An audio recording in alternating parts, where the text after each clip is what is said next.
नमस्कार दोस्तों। मैं आज देख रहा था फेसबुक, इंस्टाग्राम, यूट्यूब पे बहुत सारे लोग कह रहे थे, जो चाटुकारिता टाइप के लोग हैं, वो लोग कह रहे थे भैया कि एलपीजी नहीं मिल रही है तो आप इंडक्शन को खरीद लीजिए, पानी नहीं साफ मिल रहा है तो आरओ को खरीद लीजिए, हवा साफ नहीं मिल रही है तो आरओ प्योरीफायर खरीद लीजिए, अगर बिजली अच्छी नहीं मिल रही तो इन्वर्टर लगा लीजिए, सोलर लगा लीजिए, अगर आपको ट्रीटमेंट अच्छा नहीं मिल रहा तो प्राइवेट हॉस्पिटल चले जाइए, अगर आपके बच्चे की अच्छी पढ़ाई नहीं हो रही तो आप स्कूल चले जाइए। अगर हम ये सारी चीजें कर रहे हैं तो फिर सरकार किस लिए है? हम सरकार को टैक्स क्यों दे रहे हैं? सरकार को टैक्स इसीलिए दे रहे हैं क्या कि वो चुनाव में आए और रेवड़िया बांट दे, लुभावने लुभावने जो मतदाता उनको लुभावने ऑफर देने के लिए दे रहे हैं। पहले आप हमारी मूलभूत सुविधाओं को तो रिजॉल्व करिए। हमारी जो मूलभूत सुविधा है उनको तो रिजॉल्व करिए भाई। आप हमें अब भारत की जो 90% 95% आबादी है, क्या आज वो प्योरीफायर और आपका इंडक्शन, फिर आपका इन्वर्टर, सोलर, ये सारी चीजें अफोर्ड कर सकती है क्या? जवाब में आता नहीं। तो अभी जो लोग लिख रहे हैं कि प्योरीफायर लगा लीजिए, ये कर लीजिए, वो कर लीजिए, वो भारत की सिर्फ 5% आबादी कर सकती है। भारत की 95% आबादी उस चीज को अफोर्ड नहीं कर सकती। और जिस चीज को 95% लोग अफोर्ड नहीं कर पा रहे, उसका रिजॉल्व करना जरूरी है, उस पर ज्ञान देना जरूरी नहीं है।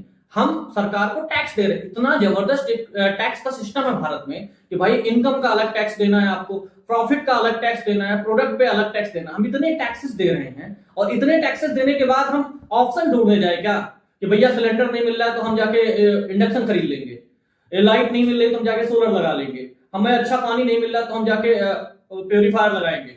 भैया हम उसके लिए नहीं बैठे हैं ना, हमें सोल्यूशन चाहिए। सोल्यूशन क्या है कि भाई हमें सिलेंडर चाहिए तो सिलेंडर मिले क्योंकि हम वो अफोर्ड कर सकते हैं। हमें अगर अच्छा पानी चाहिए तो हमें ठीक ठाक पानी मिले, लाइट हमें सही समय पे मिले, हमें हवा साफ सुथरी चाहिए, हमें सरकारी हॉस्पिटल्स में एक अच्छी व्यवस्था चाहिए, सरकारी स्कूल्स में एक अच्छी एजुकेशन सिस्टम होना चाहिए। क्योंकि हर कोई भारत का आदमी प्राइवेट इतने महंगे महंगे कॉलेज हॉस्पिटल्स को नहीं अफोर्ड कर सकता है। हम आपको टैक्स इसीलिए दे रहे हैं, टैक्स इसलिए दे रहे हैं भैया कि आप हमें हमारी सरकार की चीजों को, हमारी जो मूलभूत सुविधा है उसको बेहतर करिए। आपका चुनाव करके क्यों भेजा जा रहा है? आपका चुनाव करके इसीलिए तो भेजा गया है कि आप जाइए संसद में बैठिए और हमारी जो व्यक्तिगत समस्याएं हैं, यहाँ के लोगों की जो मूलभूत सुविधाएं, उस पर प्रश्न उठाइए। उस पर तो आप सभी प्रश्न उठाएंगे नहीं, आपको उन सब चीजों से तो मतलब है नहीं। आप लोगों को तो सिर्फ जातिवाद के नाम पे लड़ाना है, आपको धर्म के नाम पे लड़ाना है, आप इन्हीं सब चीजों पे काम करेंगे तो ऐसे कैसे काम चलेगा?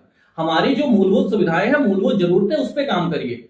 आप ही बताइए, मेरा व्यक्तिगत किसी सरकार से कोई प्रश्न नहीं है, यह हर सरकार के लिए है कि हमें हमारी जरूरत की चीजें मिले। हमें रेवड़ियां नहीं चाहिए, हमें लुभावने वो वादे नहीं चाहिए, हमें जमीनी हकीकत चाहिए। और जमीनी हकीकत देने के लिए आपको संसद में बैठकर मुद्दों पे, जो एक्चुअल में जमीनी स्तर के मुद्दे, उस पर बोलना होगा। आपको जमीनी मुद्दों को उठाना होगा, आपको बाहरी मुद्दों को नहीं उठाना होगा जिससे एक आम आदमी का कोई रिश्ता ना हो। आम आदमी के रिश्तों को उठाइए। बाकी आप सभी की क्या राय है, आप लोग कमेंट में जरूर बताएं। धन्यवाद।